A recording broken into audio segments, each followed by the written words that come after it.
kutaa yeroo kanatti qaama mootummaa jettu bakka siin jirtutti mooraa siin jirtutti qabbaneessaa sadhugaa rabbi eenyumaa utaanaan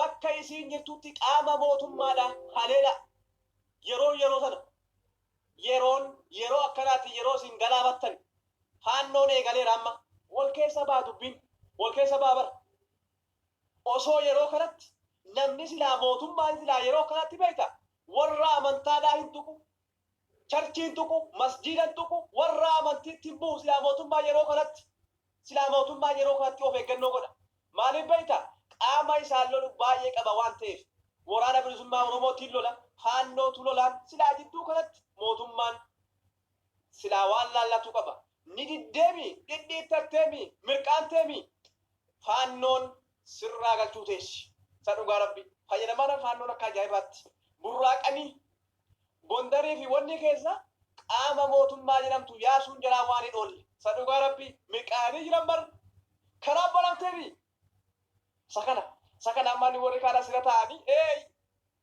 faannootu waa akkanatti fayyadamaatti dhiisaa addara rabbii dhaabbadhaa yaa faannoo dhugumaati faannoodha maqichan argatte bar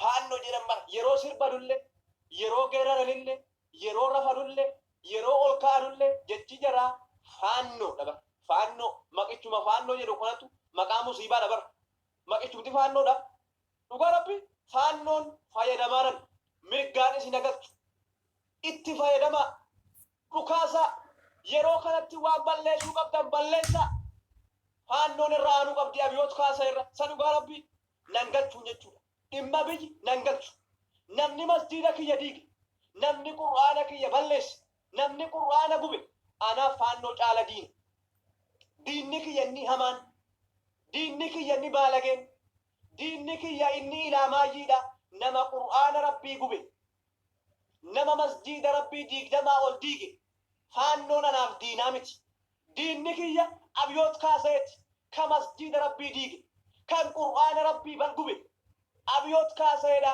faannoo caalu as faannoo kiiloo 4 keessatti dhiiftee faannoo gondariin jirtu naa balaaleffattaa faannoon baardaa jirti faannoon gondariin jirti faannoon goojjamiin jirti abiyyoot kaaseedha kan masjiida keenya diige kan qur'aana rabbii gube kan ilmaan namaa lubbuu qaqqaalii galaafate kiiloo 4 keessa jira isa achitti naa eegaa achitti gondariin keessatti faannoo naa balaaleffattaa faannoon haqa qaba haqa isaatiif falmataara irra ha'aanu sadhugaa rabbi osoo faannoon irra aane kanuma amma asirraa abiyyiidhaa fi kaaniin walamuu dhaabbannee wal lollu kanatu afaan isaa qabatee oromoodhaan tokko ta'ee deema kanarraa addaan nu facaase abiyyoot kaaseedha kiiloo 4 keessa jiraachuudha ituu achi keessa hin jirre qaata tokko taane qaata waan goone boole sadhugaa rabbi kanaaf faannoo caalu abiyyoot kaaseeti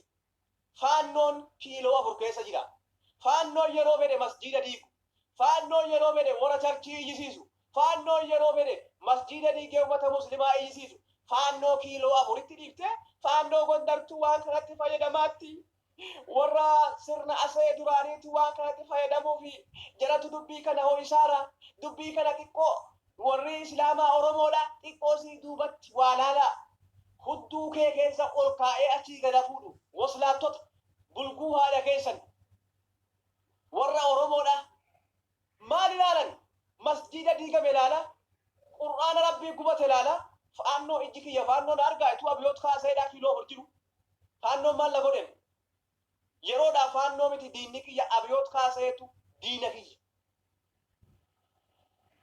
sadhugaa rabbi diinni kiyya abiyyoot kaaseeti dhibbaan dhibbatti faannoon aangoon qabdu faannoon mirga qabdu oromiyaa keessa dhuftee masjiida diigu faannoon dhuftee shaggar keessaa masjiida diini faannoon dhuftee shaggariin keessaa qur'aana rabbiin gubne kan oromiyaa keessaa shaggar keessaa masjiida gube masjiida rabbii garagalchee kan qur'aana rabbii gube abiyyoot kaaseeti faannoo kamitti qumanaa himtaati faannoon mirga isaa falmataara waan fedhee godhu waan fedhee hadu kaasu mirga isaati faannoon dhugaa rabbii asiin kana laalaati abiyyoot kaaseedha gonda Gondarii fi Goojjamiin keessatti faannoo irratti olaantummaa seeraa kabachiisaadha. Mirga sarbaara achiiyyuu haqa jarri qaban balleessaati. Dhugaa hin ta'u ta'e. Akkuma mirga uummata musliimaa dhiibaaru kanatti kan Tigraayis dhiibe, kan Oromoo dhiibe, kan Amaaraa dhiibe akkasitti aangoora taa'uudha. Dirqamaan jechuudha. Dirqamaan. Biyyattii takkaa calliftee hin beekne. Yeroo Tigraay iyyuu Oromoo gammada. Yeroo Oromoon iyyuu Amaara gammada. Akkanatti biyyattii addaan facaasee achirra taa'uudhaaf hin iyyaansa. Abiyoot kaasee waan haati isaatti himtee duute. Haadha isaatu dhaamtee duute. Qaalluudha haadhuma isaatu gaafa duutu waan kana dhaamtee fi duute. Dhaamtee fi duute. Yeroo takka gammachiise takka boosisa. Yeroo asii kana gammachiise Oromoo keessattuu akka godhe bara. Oromoo iyyuu addaan facaasee qaamni takka gaafa ni boo'u qaamni takka hin gammadu. Qaamni takka gaafa ni iyyu qaamni takka taa'ee ija baasee taa'ee ilaala. Oromoo keessattuu addaan facaase bara. Oromoo addaan diigee fixee cicciree fixee achi darbee Tigiree dhaqee Tigiree akkas godhee diigee Amaara keessa dhaqee akkana godhe bara. Kana hundaa walii kaasee kun hunduu du'a walii gammada. Kun hunduu boo'icha walii gammada. Ummata akkanatti addaan facaasee waggaa 5 kana amma kana bulchi. Waggaa 5 kana.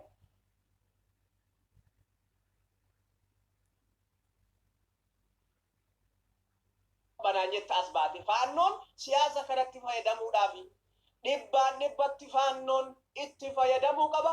Itti fayyadamaara itti fayyadamu yennaan faannoodhaan itti gal.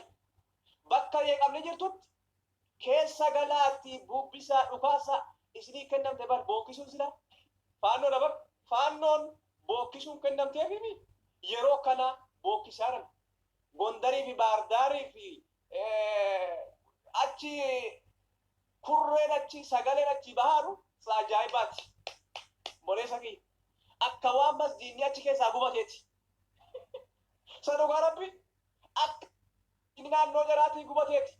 Akka waan qur'aan achi gubateeti. Maaliif? Fayyadamaara jechuudha bara. Yeeqamattiin kaate kun jaraa caba jaraaf abjuu jarri duraan eeggataa turantu milkaa'eeraaf. Baga isinii milkaa'e. Eenyunnaa kumatta ammaati. Abiyoot kaasee masjiida gubee waan kana kaasee kumatta ammoo. Abiyoot kaasee masjiida kanaa fi qur'aana gubee kumatta ammoo.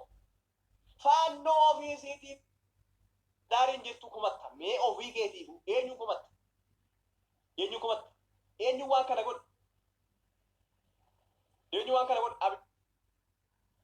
Erga waan kana goote, erga waan kana hojjette, erga masjiida rabbii diigde, erga qur'aana rabbii gubde, waan amma goote kana dhabdham.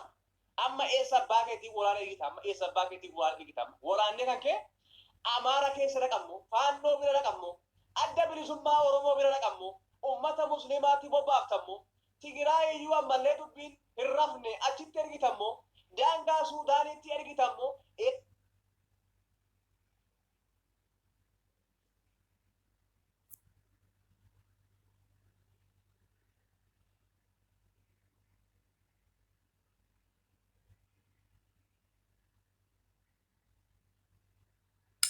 Miskiina.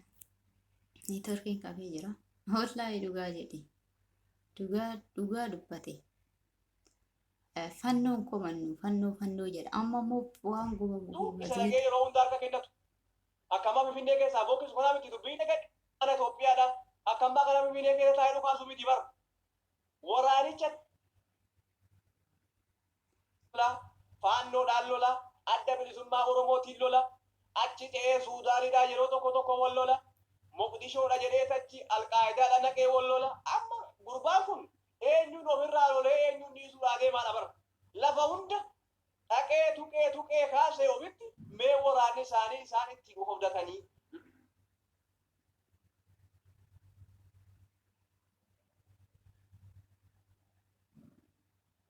Al-Shabaab jidduu baranaa dhufee seenuudhaa ka'ee dhiise seenuun sa'am.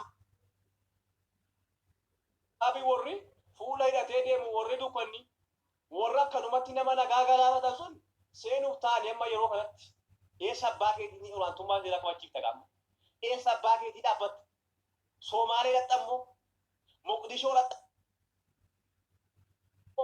asiin dalga faannoo dhadhammoo waraana bilisummaa Oromootti dhadhammoo ummata muslimaatti baatammoo mee bakkuma abbaan kan kee dhaabbattee olaantummaa keenya bara waraanicha kee sanaan sanuu waraanicha keetti bara waraanicha kee akka barana Oromoon gabbaate rakkoon na qabdeetti na birmadhaa ummata Itoophiyaan diigamuudhaaf kunoo hidhadhee kee erettetan amma gabbaatee labsii baasuufi eenyu si dhufa gaa eenyu si dhufee si lola hin galaafatamta malee si ajjeetti malee dhugaa si himami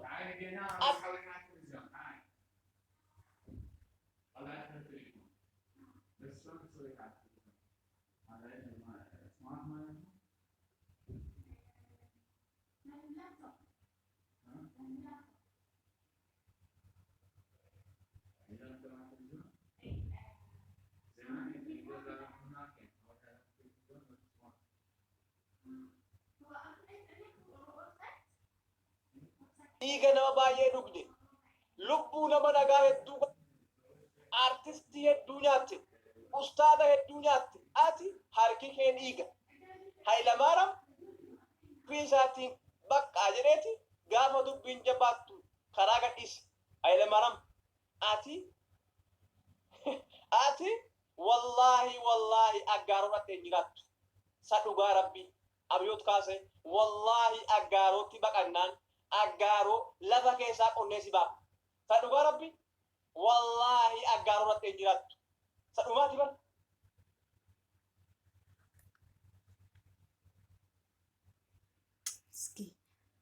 isaaniif gaafatti gaa waan ummanni godhuu taa'u Allahu Taalaan alaalu tuma ummanni aggaaroo dhaabatee ilaalu siidaan isaanii kikkifamuudha ta'a bara warri dhaabanituma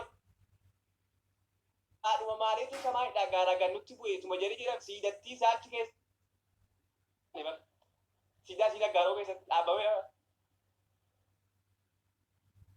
achi keessa dhaabbatee bara sa dhugaa rabbi kada bara goota Itoophiyaattis kaa tirkituu Itoophiyaatti bara Itoophiyaa sa dhugaa si himami ati akka Mangistuu Hayilamaariyaamitti hedduma tirattu Allahu Taalaa na beeku bara eessatti Israa'eliin na godhu bakka tirattu Israa'el achi yoo na qopheeffattee jirtas bara godaanuudhaaf qopheeffattee dabara amma sagaalaa silaa kabaja taate Oromooruma keessa baqattee jiraatta bara silaa Oromoo irraa waa qabaatte silaa amantii keenyaan waa nu dhiibuu dhiifte silaa ummanni ituuti aangoo hin qabne qaltee si fannifti qalte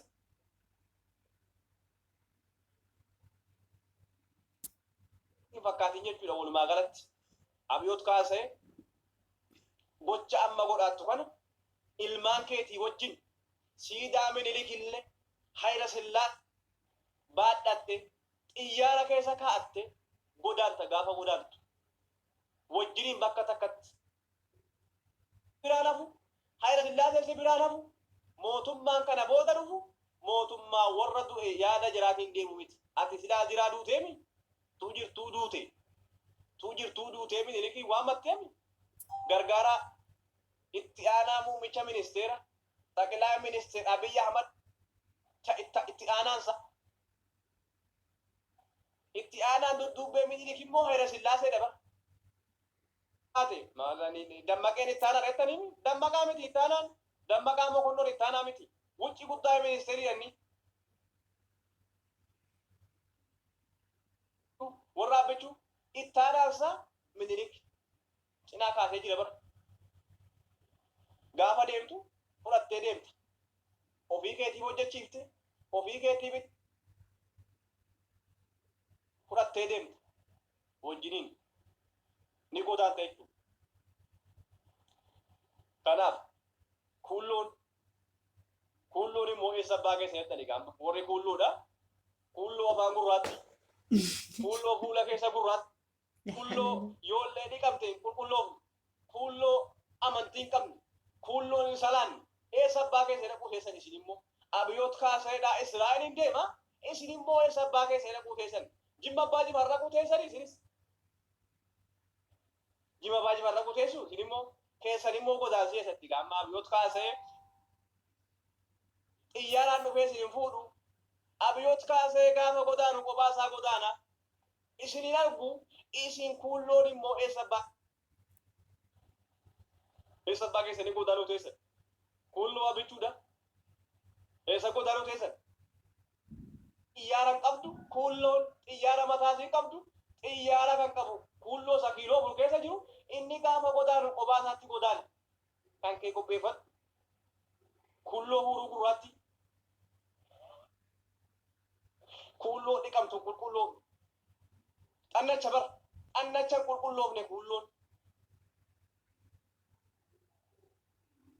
horiitti yaaddu kuullootti mannaa horii wayyi hoolaa lafa dheedu ni beektanii hoolaa lafa dheedu kuulloon hoolaa lafa dheedu irra wayyi hoolaan bar hoolaan dhibbi lama hoolaan dhibbi sadi deebii jettee bakka tokko dhaabbatteennaan deebi'a bar hoolaan dhibbi lama hoolaan dhibbi sadi yaada jechuudha kuulloon akka namaatti yaaddu amma hoolaa yaaddu amma sangaa yaaddu amma fardi yaaddu kuulloon sadhugaa rabbi sadhugaa nama arrabsiin amma gara amantaa keetii deebi'es amantiin qabdu kuulloon waan itti amantu qabdu miira keessa seenee jira. Yaa ummata kiyya dhugama jedhe wallaahi dhugama jedhe fannoo waan hin goone fannoo caaluu Abiyyi Ahmad yeroo kanatti nuti fannoo kan jirtu biyya ofii keessa jirti Gondar Gojjam jirti asii miti achirraa dhiichisaa jirti moo kanneen gadda ajjeefattallee hoogganaa paartii bilxiinaa naannoo Amaaraa kanneen gadda libgootallee ka ofii biyya keessa itti hidhatteenna libgoote akkuma nu kenna gubannee jenne isaan illee itti gubatanii gaafa argan lip godhanii jechuudha kararraa qaban. Kanaafuyyuu fannooni naannoo Oromiyaa keessaa miti kasiin jirtu biyyasii keessa akkuma nuti Oromiyaa biyya koo jennu Gondarii keessa jirti akkuma Abawoo bosona keessaa falmataa achi bosona keessaa falmataa garuu fannoo caalu yeroo kanatti Abiyyi Ahmad Shimallis Abdiisaa kanaafan kana fakkaatan. Kanaafuu akkuma jedhe gorsaa isaa jinaasa miliiki itti aanaa isaa jechuudha. Kanaafuu fannoo caale nuuf sa'aatii kanatti diinni caale Abiyyiidha. Kanaafuu inshaa Allah isaa fi ajajoonni warroonni inni ajaja gubbaatti gakkennee fudhatanii hojiirra oolcha hundumtuu facaafatanii hin haamatin wallahi facaafatanii hin biqilinii fi inshaa Allah dhalchanii hin guddifatin. Inshaa Allah dhala malee haa hafan gammachuun argatiin alaamanni isaanii haa diigamu alaamanni isaanii haa dukkanaa'u ifaa wali argin dukkana malee dhukkuba yoomiyyuu fayyuu hin dandeenye rabbiin isaanitti haa marra'u balaa hin beekamne muujisaa rabbiin isaanitti gadaa buusu bakakka guyyaadhaan rabbiin bakakka ofii itti gadi buusee dhabama isaan haa taasisu akka isaan masgiida rabbii masgiida ummata musliima miskiina keessa salaatee taa'ee du'aa keessa godhatu itti bittinneessan guyyaan makiinaa jala dhaabanii boorata jala dhaabanii itti galabaxassanitti rabbiin alaaman isaanii akkasitti isaanaa galabbatu dhabama isaanaa taasisu wallaahi kubannee jirra dhabama isaanaa taasisu inshaa Allah asin argu achi waa bira amtu lipstick indibattu makeup dhiqachuu malee nalaqatti wama takka jiru addunyaa kanan beektu ifeedhee abbichuu deessa jira ifeedhee abbichuu deessa gali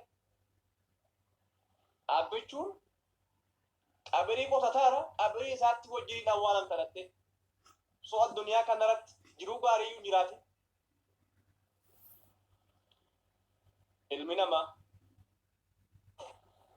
amma rakkoo dabar yoo jarri kun badde Oromoo qulqulluun jimmaan keessa buna funaaneen beeku namni buna funaanullee jiru ummata keenya Oromoo dhagaa